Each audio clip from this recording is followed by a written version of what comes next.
Hey everybody, this is Norman. And Debbie. We're here at the end of week 5 of the legislative session, over the halfway point, and man, things have gotten crazy. A lot of bills we want to talk to you about that saw action this week and what we see coming next week as well. So we'll start with the Help Not Harm repeal attempt. Remember last year, Help Not Harm was the bill that said you can't do the chemical castrations or the gender mutilation on minor children. This bill would have said if the parent signs the paperwork, you can do the injections that arrest development and chemically castrate. So we're glad to see that die this week in committee. Also this week we had the abortion resolution that really said we don't support the abortion amendment that would allow abortion right up till birth. Mm-hmm. And that was a great hearing, a lot of great testimony and questions from our side, and their side just showed how deceptive they are. So if you want an interesting debate, go listen to that one. Mm-hmm. Next, another bill that died in committee this week would have added a bunch of new legal categories to our code regarding discrimination, but a lot of these, the definitions, they had a lot of free speech implications, and right now everybody's protected equally under the law, but they wanted to add in certain specifics about all these different categories that are already protected, and so it was a really unnecessary bill. So that's a lot of what happened this week. As we look forward, I want to point out one last thing. On that Help Not Harm repeal attempt, we sent out the call the afternoon before the committee hearing. From that afternoon to the very next morning, you guys sent out 95 emails in just those few hours. That's what it takes to make an impact up here at the Capitol. So with that in mind, let's talk about what's upcoming. One of these bills, Senate Bill 210, they want to repeal all of our abortion statutes. The bill is 42 pages long?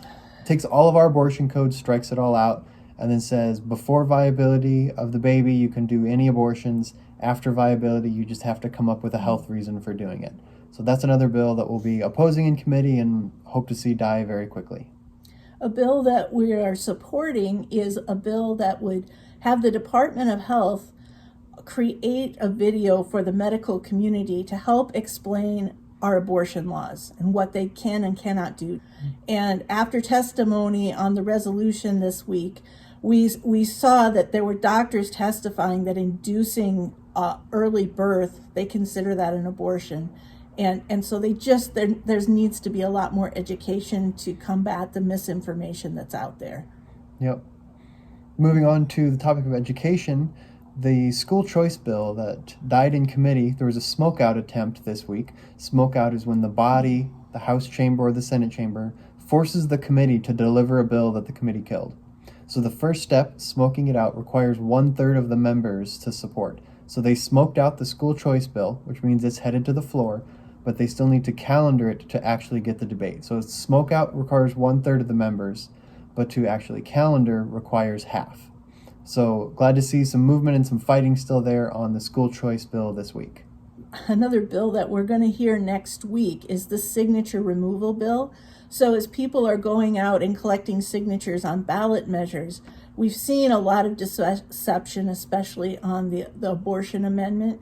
And this would just allow somebody who has been deceived to go ahead and contact the Secretary of State and file a paper that says they want their signature removed. Right now, there's no way to get your signature removed unless you actually know the person with the thing and you can go get it crossed off, but otherwise you're stuck.